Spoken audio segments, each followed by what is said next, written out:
안녕하세요. 자, 오늘은 시험 전 마지막 시간이고요. 교과서 한번 그냥 뭐 배웠는지 한번 쭉 훑어보고 그리고 15문제 올려준 문항들 같이 풀어보겠습니다. 자, 도형의 방정식은 평면좌표, 직선의 방정식, 원의 방정식, 도형의 이동으로 구성이 되어 있고요.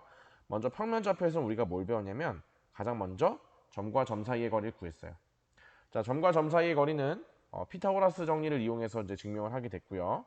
그래서 여기 위에 증명하는 과정이 있죠. 그래서 요건 사실 중학교 3학년 피타고라스 활용단원 보면 이미 거기에도 잘 나와 있어요. 그래서 별로 어려운 내용은 아니었기 때문에 간단하게 넘어갈 수 있고요. 그다음 쭉 넘어가다 보면 이제 무엇을 설명하시오라는 문제들이 있죠. 지금 아래에 있는 요 문제도 그렇고 위에 있는 요 문제도 그렇고 어쨌든 우리가 점과 점 사이의 거리를 구할 수 있기 때문에 어떤 도형 문제를 이제 대수적으로 그래프 좌표 평면을 이용해서 대수적으로 풀어보는 대수적으로 설명해보는 네, 그런 연습을 한 문제 했었습니다. 자, 문제 5번 같은 거는 수업 때 다루진 않았지만 요거는 중학교 2학년 교과서가 있어요. 그래서 거기서는 중3 교과서인가? 거기서 아마 이렇게 했을 거예요. 이렇게 나눠가지고 피타고라스 정리, 요 각 변의 길이를 문자로 적당히 잡아서 요 대각선의 길이를 피타고라스 정리를 이용해서 표현을 했을 거예요, 아마. 네, 그렇게 해서 증명을 할 수 있지만 우리는 네, 좌표 평면 이용해서 점과 점 사이 거리를 이용해서도 구할 수 있더라라는 것을 생각해 볼 수가 있을 것 같아요. 자, 그 다음에 선분의 내분점과 외분점에 대해서 배웠었죠. 자, 내분점이라는 거는 선분 AB 선분 AB 안쪽에서 선분 AB 위에서 이제 점 P가 적당하게 PA와 PB를 M 대 N으로 내분한다라고 이제 얘기를 할 수 있는 거고, 그리고 이제 좌표 평면에서도 역시 내분점을 얘기할 수 있었죠. 두 점 A와 B 사이의 내분점 P에 대해서 그 P의 좌표는 이렇게 내분점에 대해서 나타낼 수 있다라는 거 배웠었고, 중점은 네, M 대 N이 같을 때, 즉 M과 N이 둘 다 1일 때, 즉 분모가 2가 될 때, 그때 내분점, 중점이 되었습니다. 그래서 그런 내용들 얘기를 간단하게 할 수 있고요. 자, 무게중심은 요거는 당연히 알고 있어야 되죠. 삼각형 ABC의 무게중심을 구하라 라고 한다면 세 좌표의 X좌표의 합에 3으로 나눠주고 Y좌표 합을 역시 3으로 나눠주면 무게중심의 좌표를 구할 수가 있어요. 자, 무게중심 말고 내심, 외심 뭐 다른 여러 가지 삼각형의 중심 같은 게 되게 많은데 우리는 무게중심을 제일 중요시하고요. 만약에 삼각형이 정삼각형이었다면 이 삼각형이 만약에 정삼각형이면 어떤 성질이 있냐면요. 무게중심과 외심과 내심이 모두 일치하게 됩니다. 그래서 만약에 문제에서 내심을 구하라, 외심을 구하라고 했는데 외심, 내심 구하는 것보다 무게중심 구하는 게 훨씬 쉽거든요. X좌표 더해서 3 나누고 Y좌표 더해서 3 나누면 되기 때문에 간단하잖아요, 무게중심은. 그래서 때로는 그 삼각형이 정삼각형인지를 한번 확인해 보면 좋을 때도 있다라는 거. 왜냐하면 무게중심으로 바로 구하면 되니까. 그래서 외심, 내심, 무게중심 중에서는 이제 무게중심 같은 경우는 요거를 공식화해서 좀 외워주시는 게 좋아요. 계속 고2, 고3 때도 나옵니다. 자, 그리고 뭐 이런 것도 했었죠? 평행사 변형이 되기 위한 점 D의 좌표. 그때 이용했던 거는 대각선이 서로를 이등분을 했던 거 요거 이용을 했었고요. 자, 외분점도 마찬가지죠. 외분점은 선분 AB 위의 점이 아니라 선분 AB의 연장선상에 있는 점을 얘기를 하는데 그때 만약에 Q가 AQ와 점 Q가 이제 AQ와 BQ가 M 대 N으로 이제 외분한다. 이제 이렇게 표현하기도 했고요. 그 외분점의 좌표를 구하면 네, 이렇게 된다고 볼 수 있었죠. 그리고 이때는 분모가 M과 N의 차가 분모 분자에 들어간다는 거 조심하시면 될 것 같아요.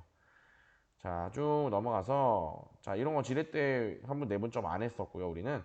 자, 중단원 문제 쭉 한번 풀어보시고 다 풀어보시고 자, 직선의 방정식도 역시 중2 때 연립방정식과 일차함수와의 관계에서 배웠던 내용이기도 해요. 그래서 얘도 보면 직선은 결국에는 한 점과 기울기를 줬을 때 구할 수도 있지만 두 점을 주었을 때도 구할 수가 있죠. 그래서 두 점을 지나는 직선의 방정식과 한 점과 기울기를 주어졌을 때 직선의 방정식 구하는 거 당연히 할 수 있어야 되고요. 자, 이렇게 두 점을 줬는데 만약에 x축의 수직 또는 y축의 평행한 이런 직선은 기울기가 없다. 기울기가 없어서 식의 형태가 되게 독특했죠. x는 x1 이런 식으로 독특하게 식이 표현이 됐었습니다. 자, 쭉 넘어가서 자, 일반적으로 ax 플러스 by 플러스 는 0이라는 요 1차 방정식은 만약에 A가 0이 아니고 B가 0이 아닐 때는 1차 함수 형태에 나타나고요. 그 다음에 A가 0이 아니고 B가 0일 때는 Y축이 평행한 직선. 얘는 1차 함수가 아니었죠. 함수가 아니었죠. 그리고 세 번째 A가 0이고 B가 0이 아닌 X축의 평행한 직선은 1차 함수가 1차 함수라고 하진 않지만 함수긴 함수였어요. 왜냐면 이렇게 되니까 나중에 이걸 상수함수라고 부르긴 하는데 어쨌든 3번 같은 경우와 1번 같은 경우는 우리가 함수로 취급을 했고요. 2번 같이 이제 y축에 평행한 이런 애들은 함수가 아니었어요. 그죠? 그 부분은 좀 조심하시면 될 것 같고요. 자, 그리고 이런 거 있었죠? 직선 실수 k에 상관없이 항상 이 두 직선의 교점을 지나는 직선을 표현한 거다 라고 볼 수 있어요. 그래서 그 부분 한번 잘 생각해 보시고요. 자, 직선의 평행과 수직. 어쨌든 두 직선이 평행하거나 수직하거나 하는 거는 두 직선의 기울기를 살펴보면 되죠. 평행할 때는 기울기가 똑같고 그 다음에 y절편은 다른 그런 상황이고요. 수직일 때는 기울기와 두 기울기의 곱이 마이너스 1일 때 수직이라고 했습니다. 일치하는 경우는 기울기와 y절편이 모두 같은 경우를 얘기하는 거겠죠. 자, 그래서 쭉 넘어가서 자, 반대로 두 직선이 수직이면 기울기 곱이 마이너스 1이라고 얘기할 수도 있는데 그 반대로 기울기 곱이 마이너스 1인 두 직선은 서로 수직이라고 얘기할 수도 있어요. 그 증명 과정을 역으로 올라가면 똑같이 얘도 얘기할 수가 있습니다. 그래서 기울기 곱이 마이너스 1이다라는 얘기가 나오면 두 직선은 수직이겠구나 라는 거를 확인하시면 돼요. 자, 쭉 넘어가서 요거 수학 영양 플러스 있죠? 이게 어디야? 125쪽은 경시대회에 이 문제를 냈어요. 혹시 교과서를 꼼꼼하게 본 학생들은 바로 풀 수 있게 요 문제 냈으니까 시험에 나오지 않겠죠. 기말고사에는 125쪽은 들어가지 않아요. 네, 경시대회 냈기 때문에. 자, 이참에 경시대회 잠깐 아마 김하정 선생님 주말 과제였나요? 자, 요 문제랑 요 문제가 주말 과제 있었던 것 같아요. 쌤이 다 확인해 보지 못했는데 요 두 문제는 경시대회 출제가 됐습니다. 그래서 우리 공평하게 또 하려면 이것들을 얘기를 해야 될 것 같아서 요 두 문제는 경시대회 출제됐기 때문에 따로 시험에서 나오질 않습니다. 요 두 문제랑 방금 했던 요 문제는 이제 교과서에 있는 거를 그대로 가져오거나 주말 과제에 있는 거를 경시대에 낸 형태이기 때문에 걔는 시험에 나오지 않고요. 그리고 극선의 방정식 이런 거 우리 이번 시험에서 나오지 않는다고 했죠. 네, 그런 거는 그냥 영상에서 참고로만 공부하는 정도로만 그냥 보시면 될 것 같아요. 시험에 나오진 않고.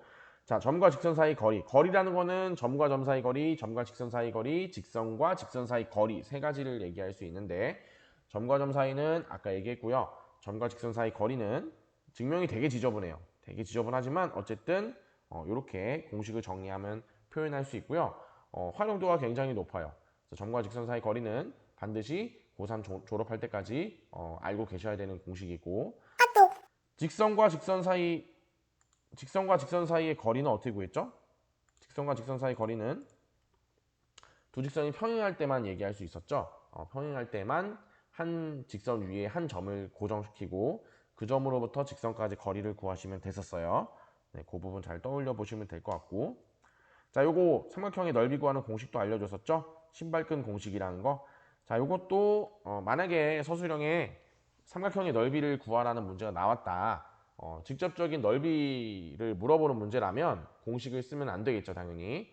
그 공식은 여러분이 검산하는 과정에서만 여러분 시험지에 풀이 과정 답안지에 쓰는 게 아니라 시험지에 있어야 되는 거고 만약에 넓이를 구하는 문제가 아니라 다른 걸 구하는 문제인데 넓이를 도구로 사용해야 될 때는 그때는 당연히 이용할 수 있겠죠. 서술형에 써도 되고요. 만약 그때는. 자, 그리고 쭉 넘어가서 이제 중단원이나 이런 거 쭉 풀어 보시고요. 자, 원의 방정식 나오죠? 자, 원의 방정식 형태는 자, 이렇게 일반형이 아닌 표준형, 중심이랑 반지름을 바로 알 수 있는 이런 표준형 형태 기억하셔야 되고요. 그리고 이제 쭉 넘어가서 이렇게 걔를 전개해서 나타낸 이 표현 방식은 일반형이에요. 자, 그래서 일반형을 보통 표준형으로 바꿔서 중심과 반지름을 찾아주셔야지만 원의 문제를 풀기가 굉장히 수월합니다. 그래서 보자마자 항상 이렇게 표준형으로 바꿔서 푸는 연습을 좀 하셔야 될 것 같고요.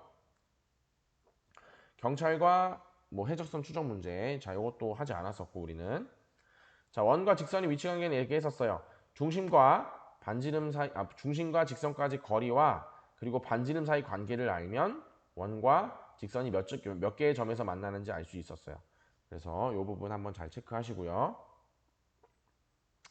그 다음에 쭉 넘어가서 자, 원의 접선의 방정식이 나오죠. 원의 접선의 방정식은 유형이 세 가지였습니다. 첫 번째, 특정 기울기가 주어져 있는 접선의 방정식인데요. 여기 옆에 이 내용을 잠깐 보면 한 원에 대해서 기울기가 같은 접선은 항상 이렇게 두 개가 나옵니다. 그 두 개를 구하는 공식이 이렇게 소개가 되어 있는데요. 조심해야 될 건 뭐냐면요. 중심이 원점이고 반지름이 R인 그런 원에서만 쓸 수 있는 공식이라는 거. 그게 아닌 중심이 A, B고 반지름이 R인 일반적인 원에서는 이 공식을 쓸 수가 없어요. 그럴 때는 평행이동 하셔서 하시든 아니면 직접 이 기울기가 M인 접선의 방정식을 구하는 과정을 쓰셔서 구하든 그 방법을 사용하셔야 됩니다. 어쨌든 원의 접선을 구할 때는 항상 거의 점과 직선 사이 거리가 반지름과 같다 이거 이용하죠. 즉 원의 중심과 직선 사이 거리가 반지름 R과 같다 라는 걸 이용해서 문제를 많이 풀었습니다. 오늘따라 종이 3번이나 치네요. 자, 그 다음에 나오는 접선의 방정식이 원 위에서의 점에 이제 점이 주어졌을 때 접선의 방정식이죠. 자, 그때는 역시 평행 이동을 하든지 아니면 어쨌든 그냥 바로 구하시든지 중심과 요 접점 사이의 기울기를 구하신 다음에 그 기울기가 수직인 기울기가 접선의 방정식의 기울기잖아요.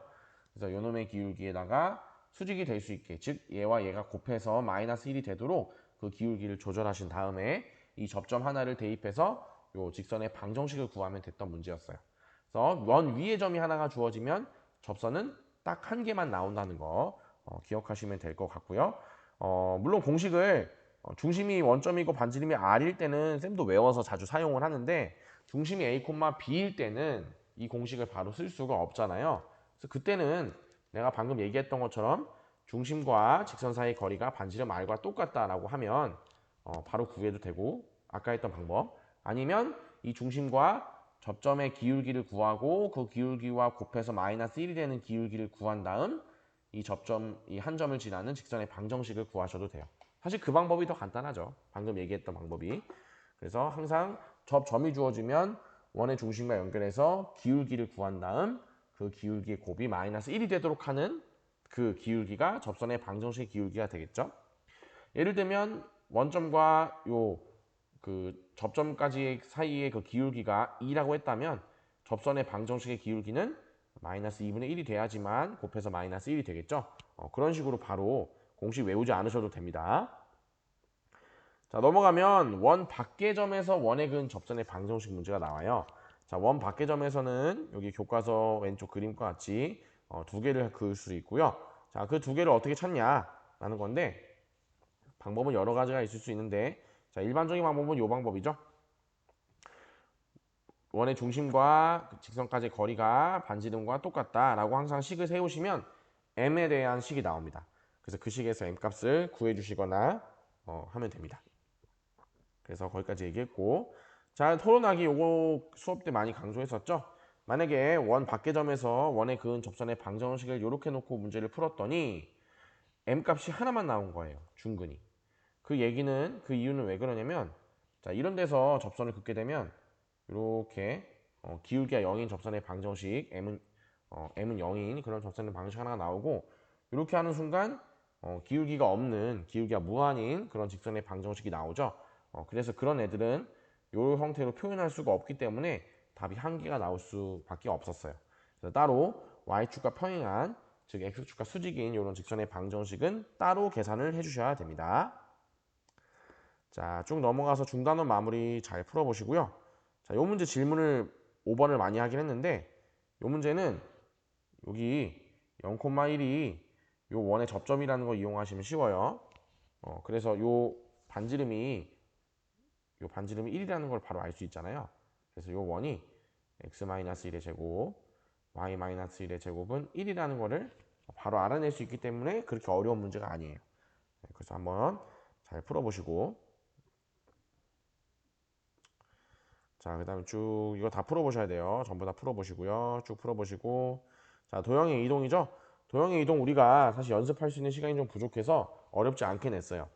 평행 이동과 대칭 이동을 여러 가지 섞어서 헷갈리게 하는 표현들은 조금 안 사용했으니까 시험 때 평행 이동에 대한 정확한 표현, 대칭 이동에 대한 정확한 표현만 아시면 될 것 같아요. 둘을 섞는 거는 내지 않았고요.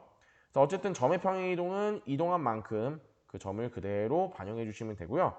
도형의 방정식은 반대였어요. 조심해야 될 거는 도형의 방정식은 x축 a, y축 b만큼 이동한다면 x 대신에 x-a, y 대신에 y-b가 들어가서 이제 표현이 됐었죠. 그래서 그런 부분은 좀 조심하시면 좋을 것 같고요.